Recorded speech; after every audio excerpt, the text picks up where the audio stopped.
और इसीलिए सेबी से परमिशन लेने ये नहीं गए। इनको भी पता था कि 50 आदमी के ऊपर सेबी से परमिशन लेना पड़ेगा, क्योंकि 2 कंपनी जो पहले से लिस्टिंग करा चुका है उसको तीसरा कराने में क्या दिक्कत था, वो भी करा देता जैसा ये बोले हैं।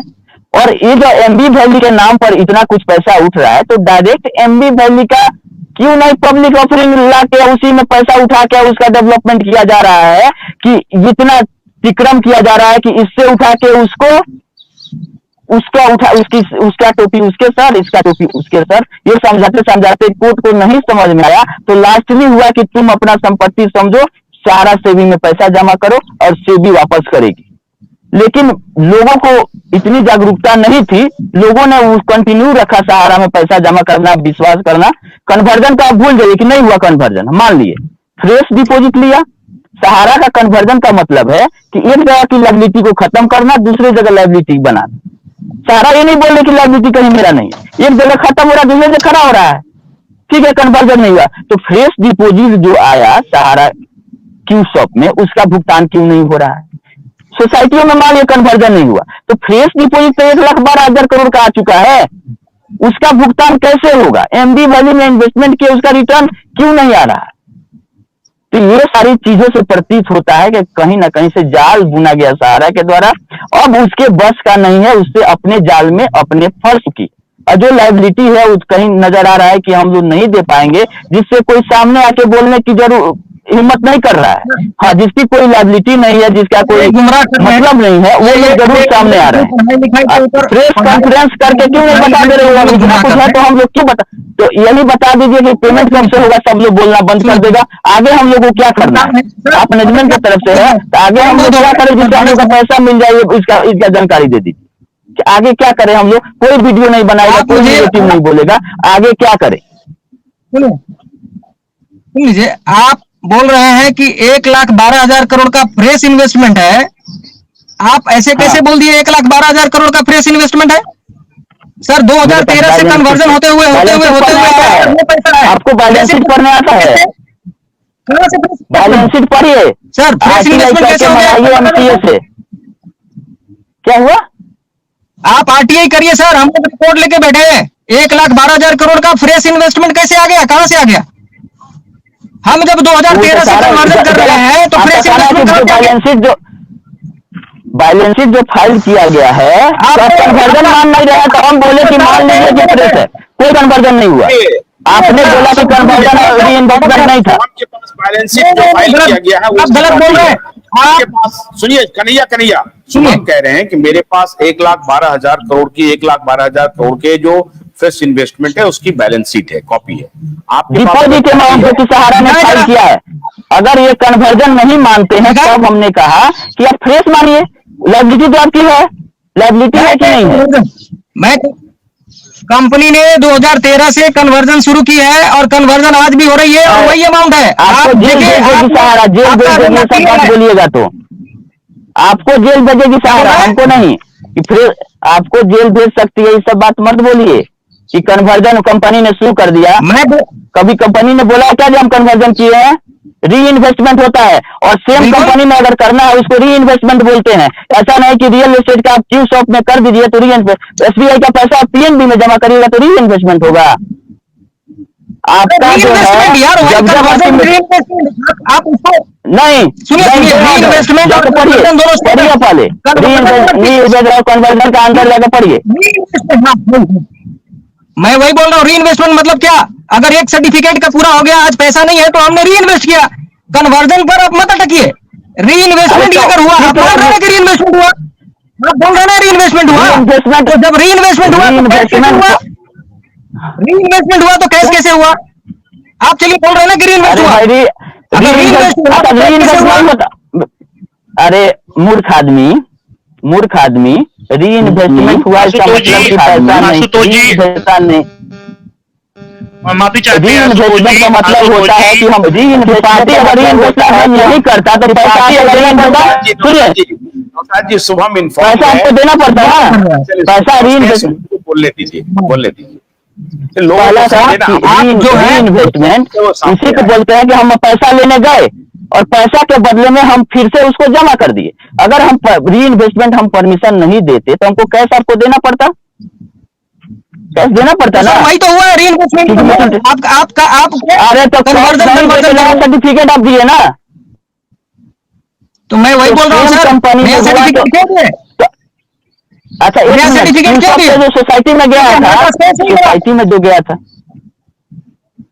तो आप बोले कहीं कि सर, हम मैच्योरिटी के बाद भी अपना री इन्वेस्टमेंट कर रहे हैं, परमिशन लेना पड़ेगा। आप ऐसे ही बोल दीजिएगा कि मैच्योरिटी पूरा तो हम री इन्वेस्टमेंट करा देंगे, ऐसा रूल है क्या कहीं? इसीलिए बोल रहे बिल्कुल हैं रूल कि है। जो भी नियम आप संगत नहीं है, कितना सहारा के पक्ष में भी नहीं बोले आप। सर साहब मुझे बोलने दिया जाए प्लीज। आप बोलते सोसाइटी रहिएगा के अंदर सर, अब सोसाइटी हम लोग बहुत ज्यादा सोसाइटी के टाइम दे अंदर दिए हैं। देखिए नहीं, शुभम नहीं, आप देखिए, गलत गुमराह कर रहे हैं, आप गलत शुभम जो बोल गलत रहे नहीं। हैं वो होने गलत नहीं, शुभम जो बोल रहे हैं वो तकनीकी बात बोल रहे हैं और साक्ष्य के आधार पे बोल रहे हैं। आप जिसको कह रहे हैं कि कन्वर्जन नहीं है, री इन्वेस्टमेंट है, उनका ये तर्क है, वो ठीक बोल रहे हैं कि भाई जो पैसा मान लीजिए 10 रुपया है, वो है पंजाब नेशनल बैंक का, तो 10 रुपया अगर आप एसबीआई में जमा करिएगा तो री इन्वेस्टमेंट नहीं होगा ना, वो कन्वर्जन होगा ना, वो इनका ये कहना है। वही पैसा आप जाकर के वहां दे रहे हैं ना, कि नया 10 रुपया नहीं क्रिएट कर रहे हैं, ये मैं कह रहा हूं सर इनके आप हिसाब उसको से नया जो 10 रुपया। कन्वर्जन बोल रहे हैं सर, अच्छा। कन्वर्जन ये बोल रहे हैं इसलिए मैं कन्वर्जन बोल रहा हूँ, बाकी एक्चुअली री इन्वेस्टमेंट तो ये बोल रहे हैं कि कैश इन्वेस्टमेंट हुआ है 1,12,000 करोड़ का। सर 2013 के बाद कोई बिजनेस कुछ भी एम्बार्गो हुआ, री इन्वेस्टमेंट हो, इतना देनदारी है ना 1,12,000 करोड़ की, ये बात बताइए। तो आपके पास है कोई प्रमाण कि 1,12,000 करोड़ की नहीं है? तो मेरे बैलेंस शीट पर है, हमने तो कहा है सोसाइटी टोटल देनदारी 1,12,000 1,20,000 करोड़ की तो है ही, वो तो है, लेकिन आप बोल रहे हैं कैश, वही सब री इन्वेस्ट होते होते होते होते उतना आया है सर। जब एम्बार्गो लग गई, जब हमारे पास कैश नहीं था तो हम री की, और आप बोल रहे हैं फिर एम्बार्गो की बात कर रहे हैं आप बिना मतलब। अब एम्बार्गो कल क्लियर हो तो चुका है कि सोसाइटियों का एम्बार्गो से कोई मतलब नहीं रहा है, पैसा यहाँ देना सोसाइटियों का है, और एम्बार्गो है आपका दूसरे जगह, तो एम्बार्गो का बात नहीं कीजिएगा। सहारा ने इन्वेस्टमेंट कहाँ किया था? इन्वेस्टमेंट कहाँ किया था? सहारा का इन्वेस्टमेंट कहाँ था? क्यों किया? क्यों सहारा ने किया? जब जान रहा था कि पहले से एम्बार्गो है तो सोसाइटियों का पैसा क्यों किया? कौन डिसीजन लिया? ये उसका नाम बताइए तो हम लोग उसके पास चलते हैं कि क्यों किया। वो होश में था कि नहीं था कि जब एम्बार्गो वाली प्रॉपर्टी है तो क्यों जाके ले जाके जमा कर रहे हैं? कन्हैया एक काम करिए, कन्हैया 2 घंटा हम लोग बात कर चुके हैं, 2 घंटा एम्बार्गो 2013 में लगा है, और सब कुछ ऑफ होने जा रहा है। एम्बार्गो 2013 में लगा है। एक बात का मेरा जवाब नहीं सर, हमको 1 मिनट टाइम दीजिएगा, 1 मिनट। सामने कल थोड़े डिटेल के साथ आइए, कल 2 बजे फिर हम लोग मिलेंगे। आप थोड़ा डिटेल कुछ लेकर के आइए कल, क्योंकि आप इनसे बात करने का कोई मतलब नहीं सर, लोग कोई जानकारी है नहीं, इनको मेरे साथ बात करना, अपना टाइम बर्बाद करना, इतना टाइम हम लोग के पास नहीं है। मेरा 1 मिनट खाली एक सवाल का जवाब दे दीजिए। अभी कुछ दिन पहले ही कहे थे कि चैनल पे 14,700 करोड़ रुपया विदेश से आ चुका था। सुब्रत राय जी ने ऐसा लाइव चैनल पर भी कहा था। वो पैसा अभी भी रुका हुआ है, मुंबई हाई कोर्ट रोक कर रखा हुआ है। तो हमने इनसे कहा था कि भैया वो 14,700 करोड़ रुपया का आप मेरे को एविडेंस दिलवा दो कि दिल्ली मुंबई हाई कोर्ट रोक कर रखा हुआ है। तो कहे थे कि हम आपको भेज देंगे। हमने कहा था कि अगर 14,700 करोड़ रुपया मुंबई हाई कोर्ट रोक कर रखा होगा तो हम अपने लीगल टीम के द्वारा वहां जाएंगे और 14,700 करोड़ रुपया रिलीज करवाने में आपका मदद करेंगे। ये अभी तक मेरे को 14,700 करोड़ का पेपर नहीं दिए हैं। कन्हैया जी आप बताइए मेरे बड़े भैया काले कोर्ट वाले कि आप 14,700 करोड़ रुपए का पेपर हमको कब दे रहे हैं? मुंबई वाला आप बोल रहे हैं, आप मत कीजिएगा। आप हर चीज का आरटीआई करके निकाल रहे हैं, तो इसको भी निकाल लीजिए आरटीआई करके। देखिए गलत बात नहीं, अगर गलत लग रहा है आपने आप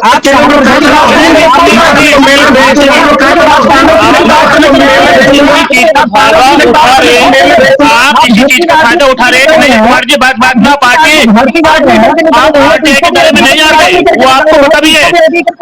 नहीं आप आरटीआई में दायरे में आते ही नहीं, आप कैसे निकाल लेंगे भाई? क्या बात करते हो? आप आरटीआई के दायरे में आते हो क्या? क्या बात करते हो?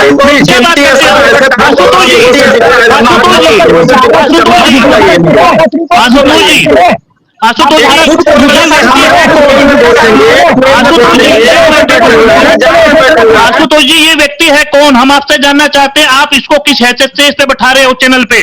ये बताइए आप, ये व्यक्ति कौन है? सहारा का आदमी है, सहारा का प्रवक्ता है या कौन है? क्या आपको प्रमाण दिया है इसने? यार हमारा क्यों मतलब कि आप रात दिन ये सब चीजें करा के उल्टा सीधे इनसे बात कराते हो?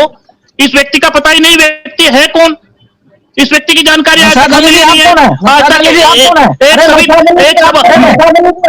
मैं एक जमा करता हूं भैया, एक कार्य करता हूं, प्रमाण दो आपको, प्रमाण दू मैं आपको। नहीं, आपसे जानने की आवश्यकता हमको नहीं है, आपसे जानने की आवश्यकता नहीं है, हमें आपसे जानने की आवश्यकता नहीं है। समझे ना, आपकी हैसियत है नहीं, वो नहीं है, आपकी औकात नहीं है। नहीं, आपने कुछ नहीं बताया, आप कुछ नहीं हो। रखे हैं, नागेंद्र जी भी मैं बता चुका हूँ। गुला मत कीजिए। शुभम ने बहुत बढ़िया पॉइंट्स रखे। तो सर एक खुद बोले थे कि 14,700 करोड़ रुपया का सर पेपर आप हम आपके लिए सारे पॉइंट रखे हैं कि उन कन्हैया जी का कोई मतलब नहीं है। आपके जानकारी के लिए हमने ये पॉइंट बताया है, क्योंकि जो हम लोगों ने 4 साल में रिसर्च करके निकाला है वो आपको जानकारी होनी चाहिए, क्योंकि इतना टाइम आपके पास नहीं है और सही जानकारी नहीं होने के अभाव में आप भी कभी कभी कुछ गलत बोल जाते हैं, जो कि हम लोगों को बता के ये मना करना चाहिए कि सर ये गलत है। ठीक मैं समझ गया। मेरा भी एक बात सुना था। ठीक है, मैं बिल्कुल ठीक कह रहे हैं आप। बहुत कल के लिए बढ़िया फैक्ट्स दिया है, आप कल के लिए जानकारी हो गई है। कन्हैया कल हम सब कोई डिबेट नहीं करेंगे, आप तो अथॉरिटी हो ही नहीं, आपसे बात करना अपना समय की बर्बादी है। आप 14,700 को पहले मेरे को दे दीजिए, उसके बाद ही आगे बढ़ेगी। पाठक साहब को मैं बताना चाहता हूँ, कुछ बताने दीजिए मुझे। पाठक साहब को मैं कुछ बताना चाहता हूँ। सर नौशाद अली जी, कुशवाहा जी और शुभम कुमार जी, ये सब विश्व भारती के मेंबर है और इनका एजेंडा क्या है? इनकी एजेंडा ये है कि इनको 1400 करोड़ रुपए करना है। 30,000 लोग इनके साथ जुड़े हुए हैं, उनके लिए आई डाले हैं और उसके लिए सहारा की ऑफिस को खोलने नहीं देंगे। ये एजेंडा है सर। अरे मूर्ख आदमी, पैसा देने का कोई एजेंडा नहीं है, सीधा पैसा का एजेंडा है। एक का नहीं है, मूर्ख आदमी पैसा दे, अरे पैसा देने यार, यही तो एजेंडा है।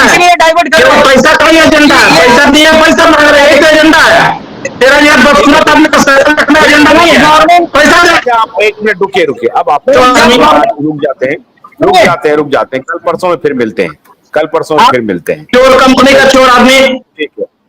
ठीक है, थैंक यू।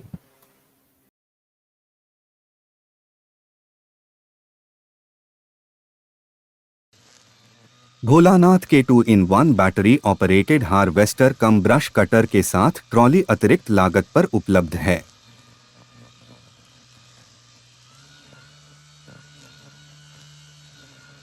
अधिक जानकारी के लिए कृपया दिए गए नंबर पर कॉल करें।